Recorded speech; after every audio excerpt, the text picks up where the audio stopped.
Assalamualaikum warahmatullahi wabarakatuh. Halo semuanya, selamat datang di video pembelajaran kelompok 1 dari mata kuliah struktur dan kearifan senyawa anorganik dengan dosen pengampu Bapak Khairil Arif MPD. Sebelum penjelasan materi, perkenalkan kami dari kelompok 1 dengan anggota Anita Febri Amelia Putri dengan NIM 21231002, Dia Febriani dengan NIM 21231006, Intan Dwi Cahyani dengan NIM 21231010, Monika Putri dengan NIM 21231014, dan Nola Afriani dengan NIM 21231018. Sekian penjelasan singkat dari kelompok kami. Selamat menyaksikan. Video pembelajaran ini kita akan membahas 3 materi pokok, yaitu unsur, senyawa, dan campuran. Nah, teman-teman, semua benda yang ada di alam tersusun atas materi. Ilmuwan mengelompokkan materi berdasarkan komposisi dan sifatnya. Berdasarkan komposisinya, materi yang ada di alam dapat diklasifikasikan menjadi zat tunggal dan campuran. Berdasarkan komposisinya, materi dapat diklasifikasikan seperti peta konsep berikut ini.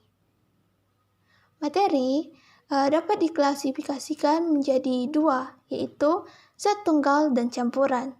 Jika dikaji lebih dalam, zat tunggal dibagi lagi menjadi unsur dan senyawa. Sedangkan campuran terbagi atas 2, yaitu campuran homogen dan heterogen. Nah, heterogen ini juga dapat dibagi lagi menjadi 2, yaitu koloid dan suspensi. Sedangkan homogen juga terbagi menjadi larutan.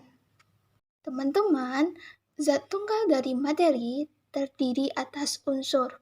Unsur merupakan zat tunggal yang tidak dapat dibagi lagi menjadi bagian yang lebih sederhana, namun akan tetap mempertahankan karakteristik asli dari unsur tersebut. Contoh unsur dalam kehidupan sehari-hari yaitu ada besi, emas, aluminium, dan sebagainya.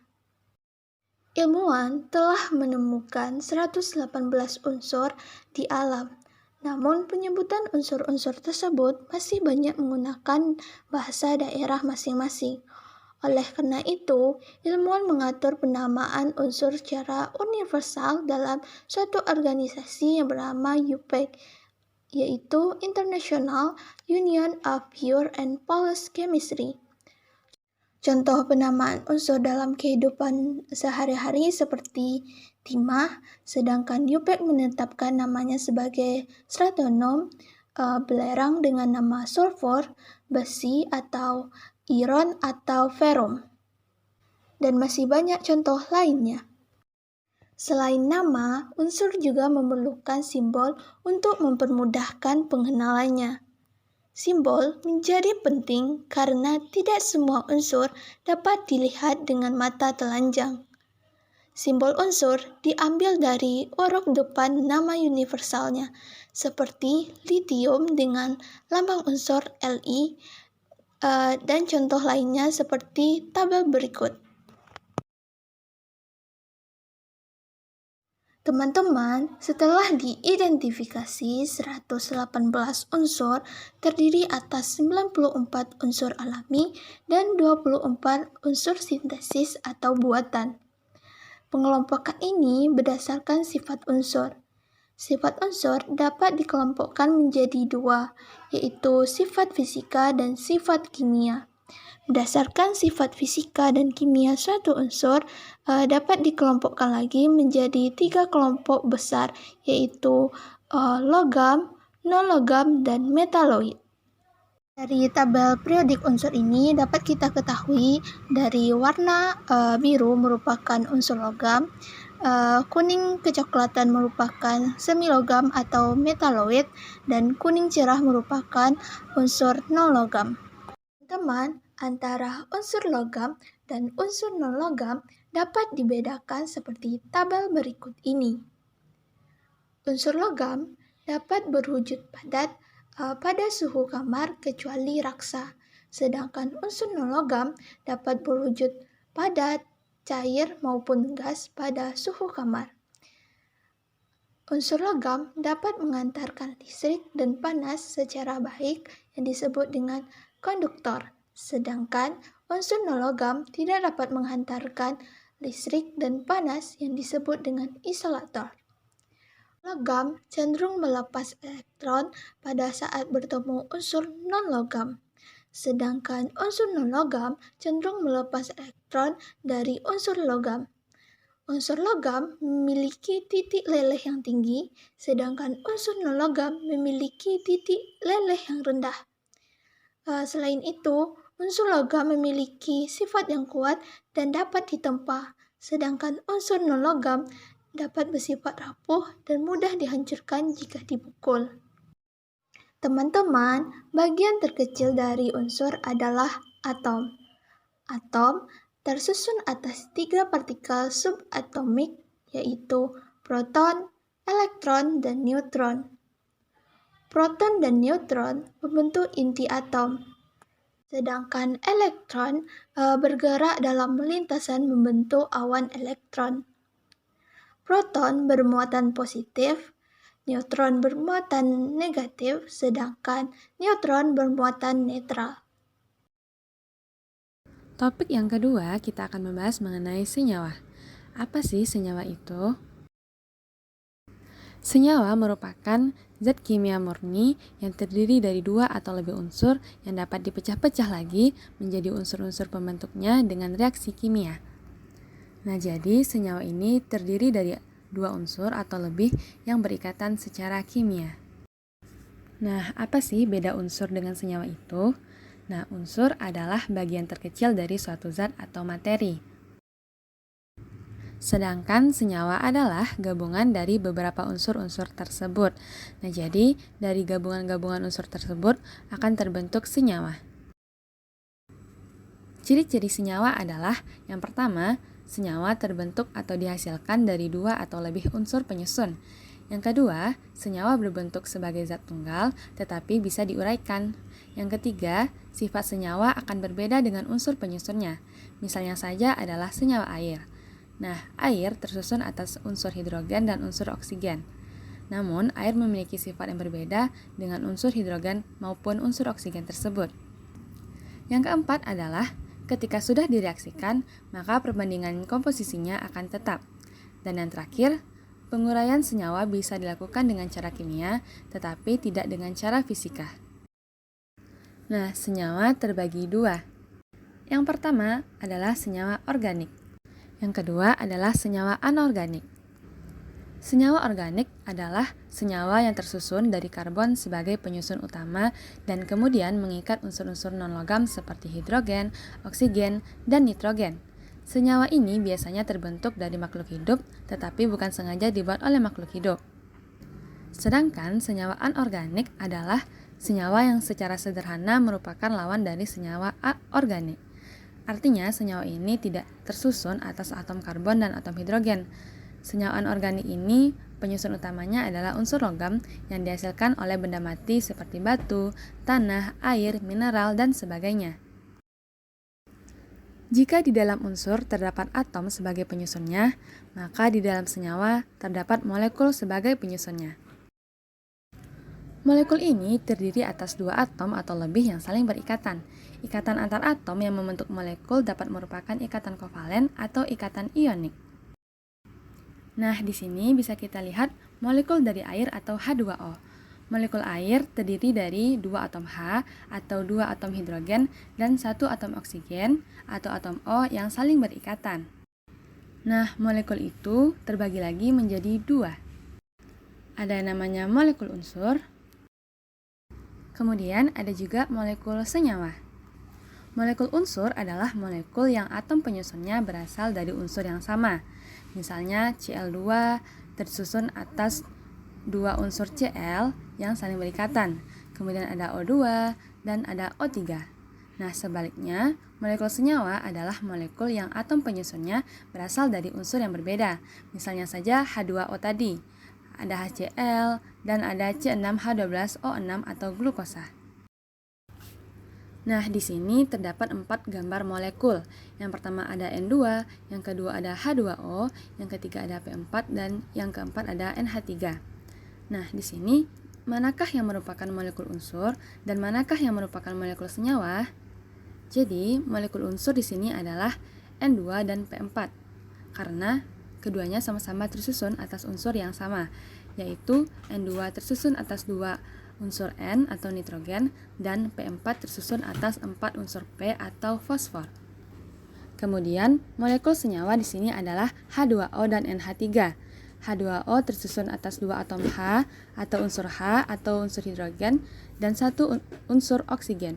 Kemudian NH3 tersusun atas 1 unsur nitrogen dan 3 unsur hidrogen. Nah, ini merupakan contoh lain dari molekul unsur dan molekul senyawa. Molekul unsur contohnya adalah hidrogen, nitrogen, fluor, bromin, iodin, fosfor, oktasulfur, klorin, ozon, dan oksigen. Kemudian, molekul senyawa contohnya adalah air, metana, amonia, glukosa, sulfur dioksida, karbon dioksida, hidrogen klorida, klorofluorokarbon, asam asetat, dan natrium hidroksida. Nah, sekarang kita lihat contoh senyawa yang ada di sekitar kita. Apa saja sih contoh senyawa yang ada di sekitar kita? Yang pertama adalah air. Nah, air ini merupakan zat yang tidak dapat dipisahkan dari kehidupan setiap makhluk di bumi ini, karena air memiliki banyak manfaat bagi kehidupan kita.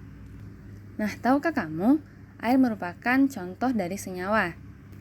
Air terbentuk dari 2 atom hidrogen dan 1 atom oksigen yang berikatan secara kimia dalam perbandingan yang selalu tetap. Nah, senyawa air ini berbeda dengan unsur-unsur pembentuknya. Air memiliki sifat yang dapat memadamkan api, sedangkan gas hidrogen merupakan zat yang mudah terbakar, kemudian gas oksigen adalah zat yang diperlukan untuk pembakaran. Nah, seperti yang sudah kita singgung di awal tadi, senyawa ini memiliki sifat yang berbeda dengan unsur pembentuknya, sama halnya seperti air ini. Yang kedua adalah gula. Pasti kita sangat mengenal zat yang satu ini. Bahkan, mungkin sebagian besar dari kita mengkonsumsi gula setiap hari, baik itu dalam makanan ataupun dalam minuman. Gula pasir yang sering kita temui termasuk ke dalam golongan sukrosa. Rumus molekul dari gula ini adalah C12H22O11. Di dalam tubuh kita, sukrosa ini dipecah terlebih dahulu menjadi glukosa dan fruktosa, kemudian dialirkan ke bagian-bagian tubuh kita. Yang ketiga adalah garam dapur. Sama seperti gula, garam dapur juga merupakan senyawa yang tentu sering kita jumpai dalam kehidupan sehari-hari. Garam dapur ini merupakan garam yang disusun oleh unsur logam natrium dan unsur non-logam klor. Dua unsur tersebut akan membentuk senyawa NaCl atau natrium klorida atau yang biasa kita kenal dengan garam dapur. Nah, selain digunakan untuk masakan, garam ini juga sering digunakan dalam proses pengawetan makanan. Baiklah Sobat IPA sekalian, materi yang akan kita bahas selanjutnya ialah materi campuran. Campuran adalah kombinasi 2 atau lebih zat yang digabungkan bersama tetapi tidak mengalami perubahan kimia. Nah, dalam campuran, zat-zat tersebut tetap mempertahankan sifat-sifat aslinya. Campuran terdiri atas 2 atau lebih zat dan tidak membentuk zat baru. Inilah yang menjadi perbedaan antara campuran dan juga senyawa. Nah, sifat campuran sama dengan sifat zat-zat pembentuknya. Larutan gula yang Sobat IPA buat membawa sifat air dan sifat gula. Oleh karena itu, saat kita akan memisahkan campuran, kita harus mengetahui dulu sifat bawaan setiap zat penyusunnya, agar kita dapat menentukan cara mana yang tepat untuk pemisahannya. Selanjutnya, apakah Sobat IPA tahu bahwa campuran dapat dibagi menjadi 2 jenis, yaitu ada campuran homogen dan juga campuran heterogen. Campuran homogen adalah campuran di mana partikel-partikel zat penyusunnya terdistribusi secara merata. Di sini kita mengambil contoh seperti larutan gula dalam air. Sedangkan untuk campuran heterogen adalah campuran di mana partikel-partikel zat penyusunnya terlihat terpisah, yaitu contohnya bisa kita ambil seperti campuran pasir dan juga kerikil. Nah, campuran ini dapat dibedakan menjadi 3 jenis berdasarkan sifat fisiknya, yaitu ada larutan, suspensi, dan juga koloid. Yang pertama itu ada larutan. Larutan merupakan jenis campuran yang paling mudah untuk kita kenali, yaitu larutan terbentuk dari zat yang dilarutkan ke dalam zat pelarutnya. Yang mana itu kita bisa ambil contoh yaitu dalam larutan gula. Gula dapat larut di dalam air, sehingga air disebut sebagai zat pelarut gula. Nah, apakah Sobat IPA tahu bahwasannya larutan itu tidak hanya terbentuk dari zat padat yang dilarutkan dalam zat cair saja loh. Larutan ini juga dapat dibentuk dengan melarutkan zat cair ke dalam zat cair atau bahkan juga zat gas ke dalam zat cair. Yang kedua adalah suspensi.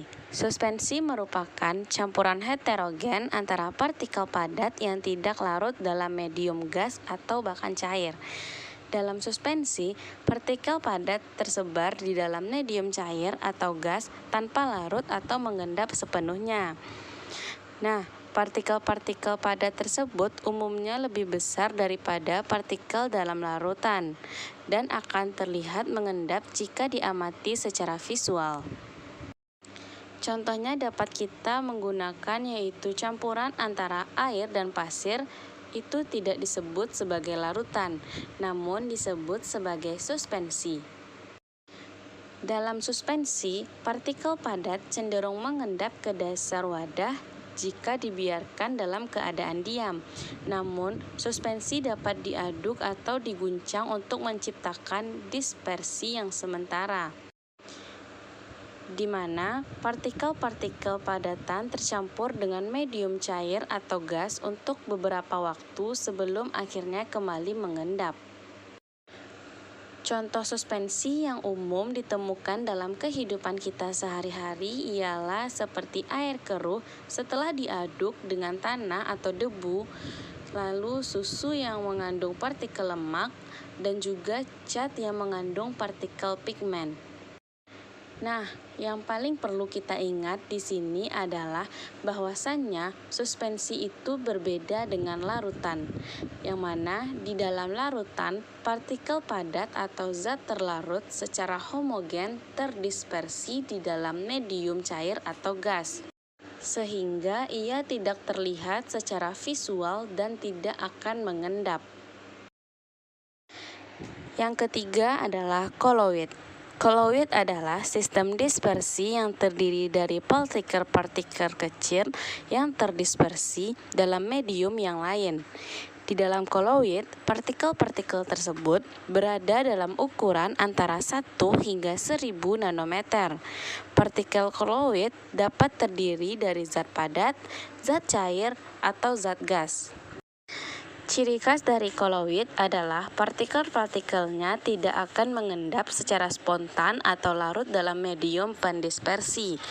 Mereka tetap terdispersi secara homogen dalam medium pendispersi tanpa mengendap atau membentuk larutan.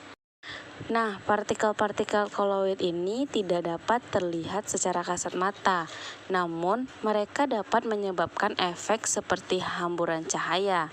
Ini disebabkan oleh ukuran partikel yang serupa dengan panjang gelombang cahaya, sehingga cahaya yang mengenai koloid akan tersebar dan menghasilkan fenomena seperti warna atau kilauan. Nah, untuk contohnya, koloid ini yang umum ditemukan dalam kehidupan kita sehari-hari adalah seperti susu, yaitu partikel lemak terdispersi di dalam air, busa, yang mana gas terdispersi dalam cairan, dan yang selanjutnya adalah cat emulsi, yang mana butiran cat terdispersi dalam medium cair. Nah, selanjutnya dapat Sobat IPA lihat pada gambar berikut ini merupakan jenis-jenis campuran berdasarkan sifat fisiknya, yaitu ada larutan, koloid, dan juga suspensi. Pada larutan itu contohnya diambil air tambah dengan gula. Pada koloid contohnya yaitu susu dengan air. Pada suspensi contohnya diambil yaitu adalah pasir dengan air. Materi selanjutnya adalah memisahkan campuran, yang mana pemisahan campuran ini dilakukan untuk berbagai tujuan.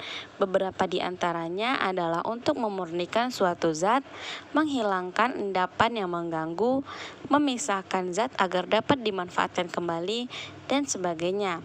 Sifat campuran akan mempengaruhi metode pemisahan yang dipilih agar tujuan tercapai.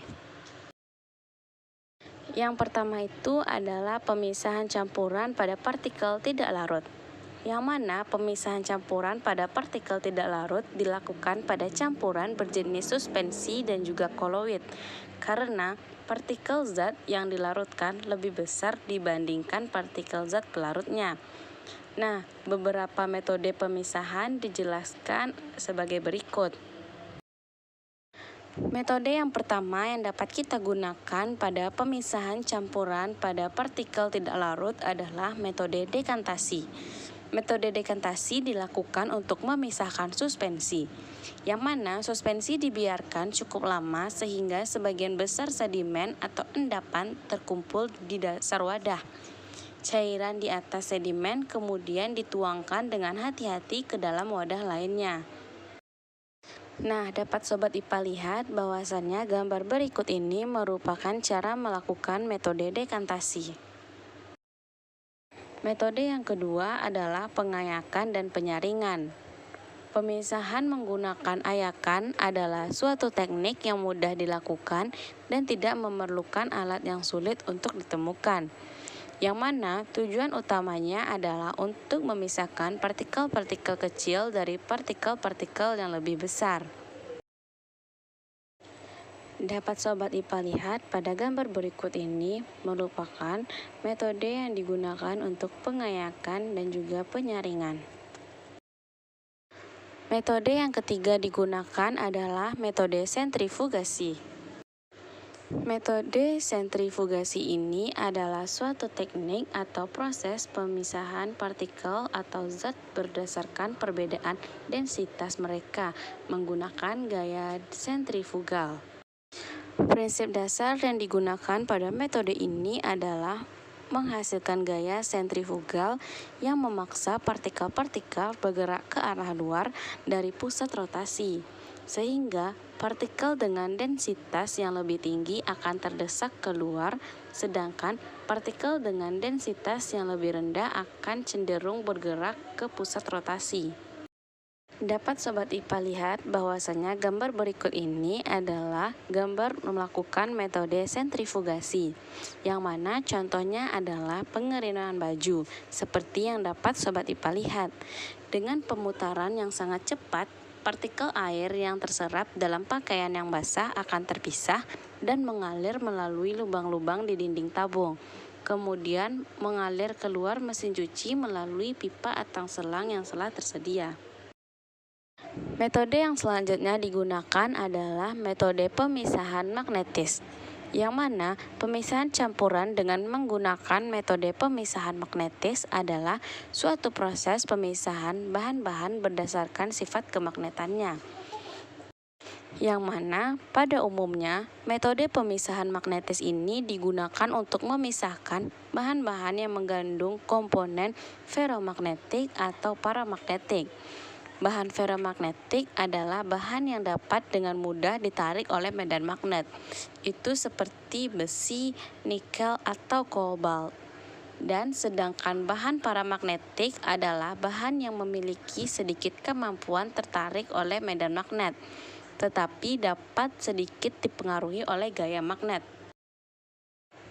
Yang kedua yaitu dengan pemisahan campuran pada partikel larut, yang mana pemisahan campuran pada partikel larut dilakukan untuk partikel zat-zat yang lebih kecil dibandingkan pemisahan campuran pada partikel tidak larut.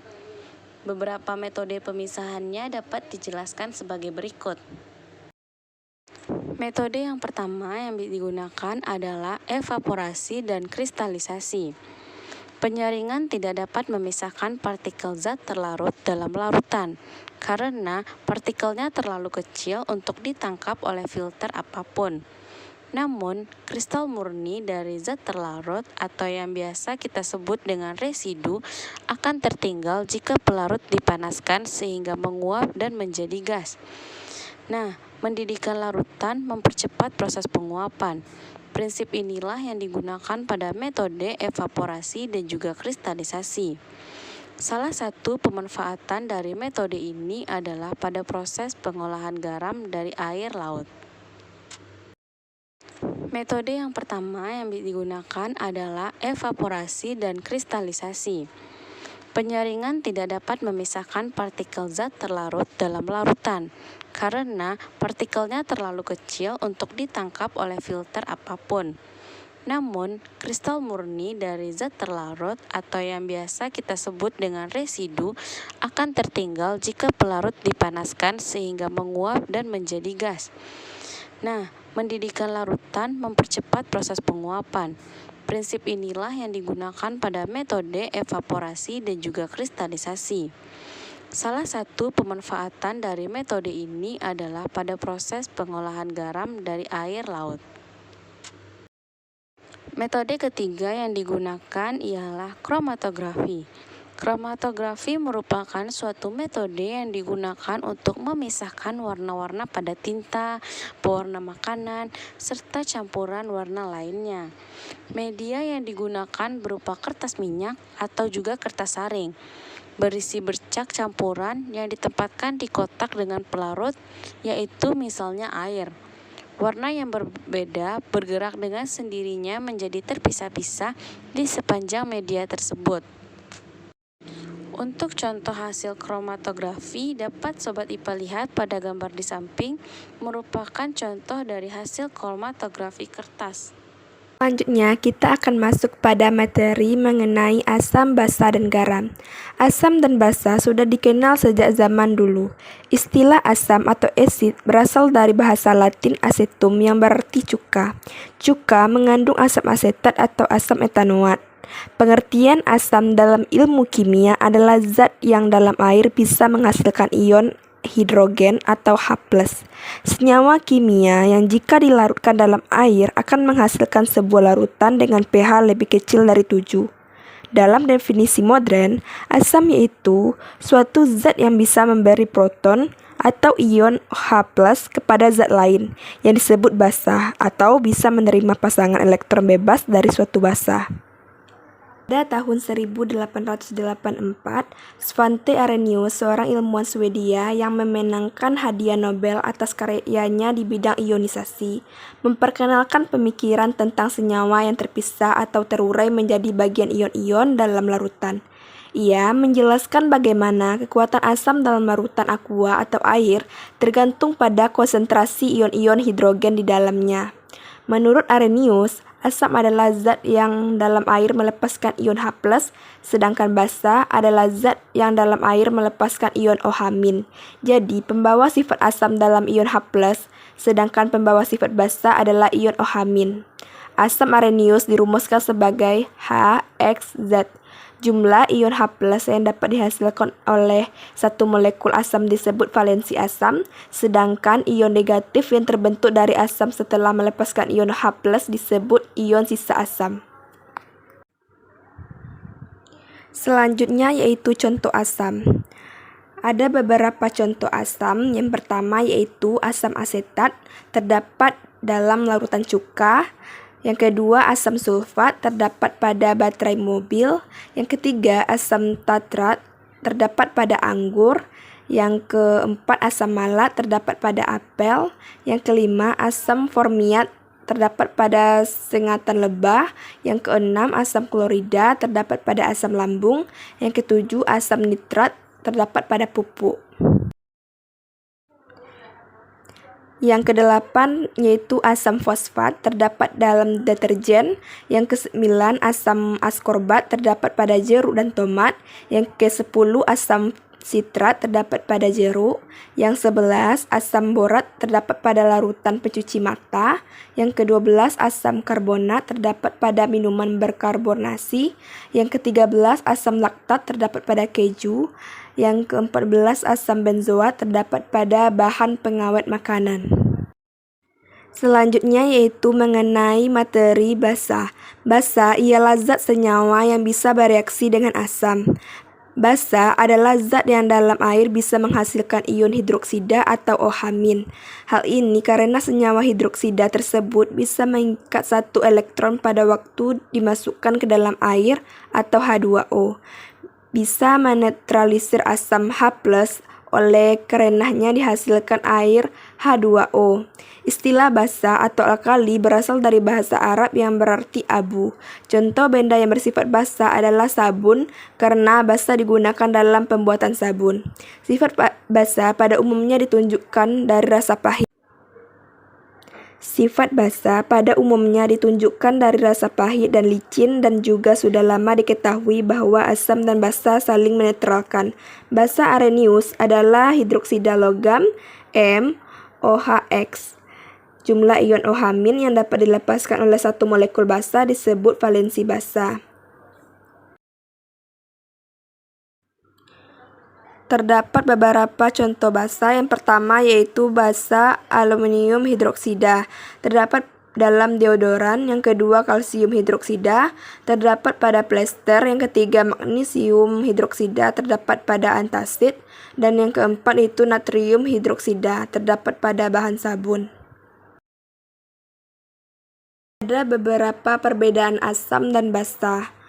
Pertama, pada asam, senyawa asam bersifat korosif, sedangkan pada basa bersifat merusak kulit.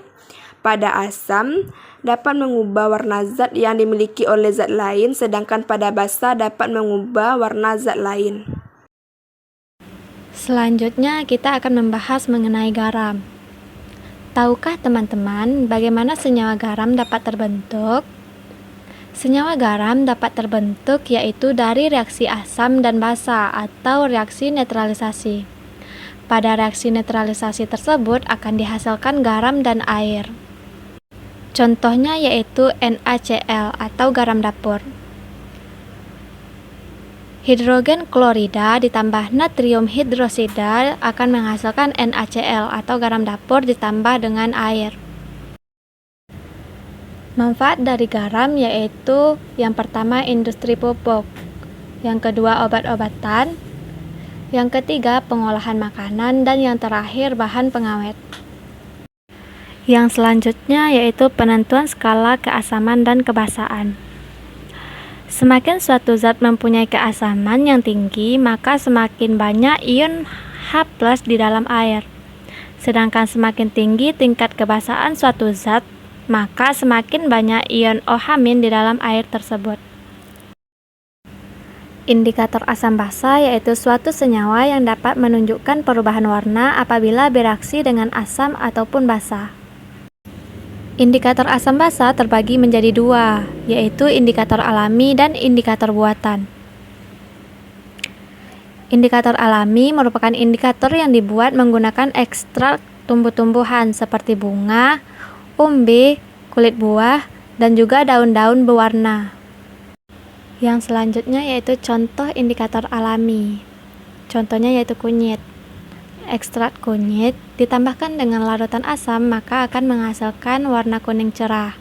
Sedangkan apabila ditambahkan dengan larutan basa maka akan menghasilkan warna jingga. Contoh yang kedua yaitu kol merah. Ekstrak kol merah apabila ditambahkan larutan asam maka akan berwarna merah. Sedangkan apabila ditambahkan dengan larutan basa lemah maka akan menghasilkan warna hijau. Dan apabila ditambahkan dengan larutan basa kuat maka akan menghasilkan warna kuning. Contoh yang ketiga yaitu kembang sepatu.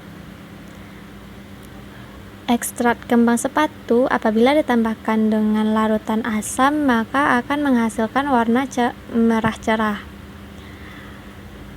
Apabila ditambahkan dengan larutan basa maka akan menghasilkan warna hijau. Selanjutnya indikator buatan.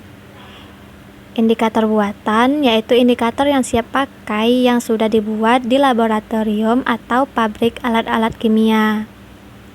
Contoh dari indikator buatan yaitu kertas lakmus yang terdiri dari lakmus merah dan lakmus biru. Di dalam larutan asam, lakmus biru berubah menjadi merah. Sedangkan di dalam larutan basa, lakmus merah berubah menjadi biru. Contoh indikator buatan selanjutnya yaitu dapat teman-teman lihat pada tabel berikut.